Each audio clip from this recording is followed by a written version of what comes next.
In today's video, I'm going to teach you how to permanently delete LinkedIn account. If you're ready to leave LinkedIn for good, this walkthrough will show you exactly where to click and what to expect along the way.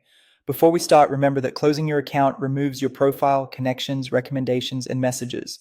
If you'll need any of that later, consider downloading a copy of your data first or deactivating instead of deleting. Begin by opening LinkedIn and signing in so you're on your main feed. At the top of the page, look for your profile photo with the label Me and click it to open the account menu. In that menu, choose Settings and Privacy to open your account settings.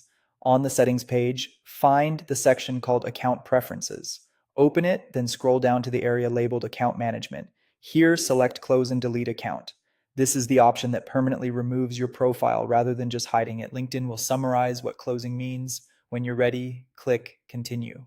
Next, LinkedIn will ask you to tell them why you're closing your account. Select I have a privacy concern, or whichever reason best describes your situation. Providing a reason helps LinkedIn improve, but it won't change the outcome.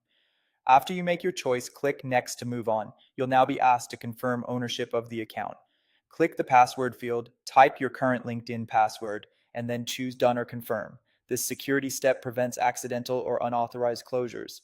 Once you confirm, LinkedIn will begin the closure process. Your profile will stop appearing on the platform, and you'll lose access to your messages and connections. This is intended to be permanent, so take a moment to be sure before you finalize. That's the full process.